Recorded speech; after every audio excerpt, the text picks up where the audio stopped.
Deuxième partie de la géométrie card. Pour cette deuxième partie, je vais utiliser une image TGA ayant un alpha. Je vérifie toujours l'intégrité de l'alpha qui recouvre bien les informations RGB. Je remets en mode RGB. Je crée maintenant une géométrie card. Tab, card. Je la connecte à l'image. Je bascule en vue 3D. Et j'observe que l'alpha semble correct. En effet, parfois il est inutile de cocher l'option prémultiplier, car si votre image a été correctement prémultipliée à la source, cela ne sert à rien et n'a pas grand-chose comme effet dans un environnement 3D de Nuke. Le recouvrement de l'image est par rapport aux proportions de l'image. L'image, voici la proportion et voici les éléments qui m'intéressent. Je vais donc utiliser un crop. Observez bien maintenant les connexions du viewer ainsi que la vue schématique, la manière dont elle va s'afficher. Je sélectionne la source, je fais Tab et je mets Crop. Le crop se trouve entre l'image source et la géométrie 3D. Le viewer n'est connecté à rien. Si je connecte au crop le viewer, il m'est possible, et c'est tout à fait légitime, de choisir comme ça les informations pixels qui vont être sélectionnées dans la zone du crop.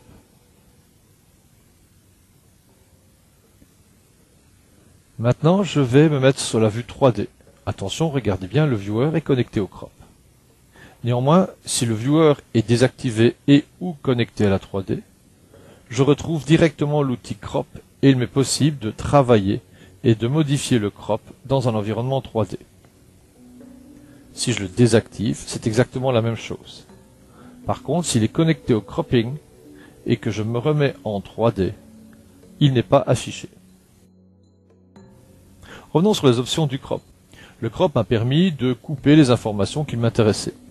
Dans les options du crop, j'ai ici le reformat qui permet comme ça de remplir l'entièreté de la carte par rapport au découpage et à la sélection du crop.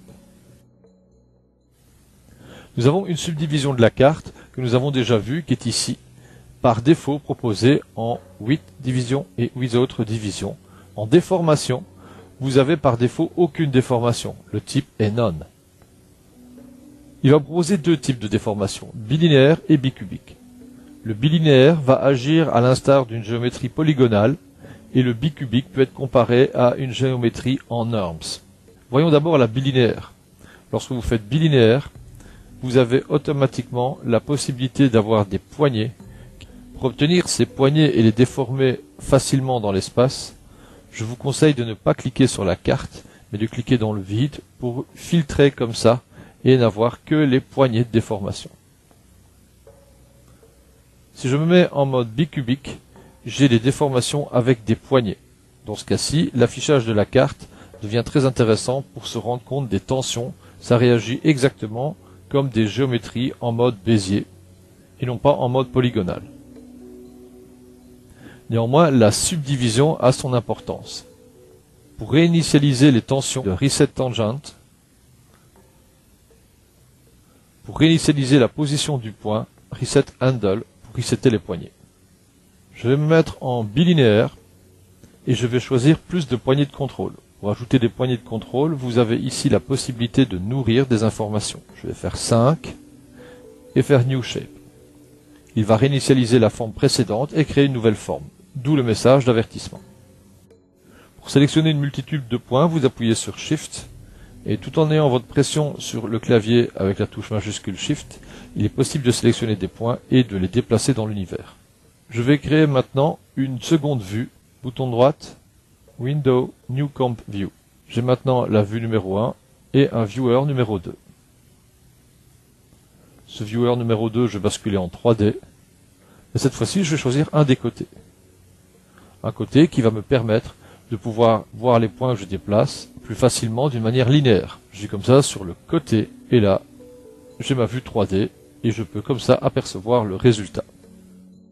Comme nous avons vu dans les vidéos découvertes de Nuke, il va être intéressant de séparer les vues côte à côte. Celle de côté et la vue en perspective. Je viens sur cette icône, je split de manière horizontale, je prends le second viewer et je le mets là.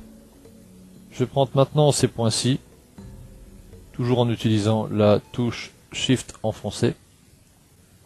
Je bascule ici dans la vue de dessus, Top, et je peux déplacer aisément les points. J'ai comme ça directement le résultat dans la vue perspective. Je peux sélectionner aussi plus facilement les points de contrôle dans la vue top pour pouvoir les replacer.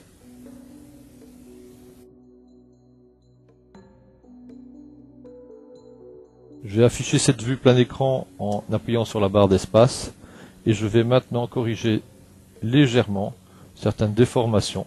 On pourrait considérer qu'on a ici une sorte de grid warp en 3D. Voici donc les possibilités de déformer vos cartes 3D et de donner plus de dynamisme à votre compositing 3D.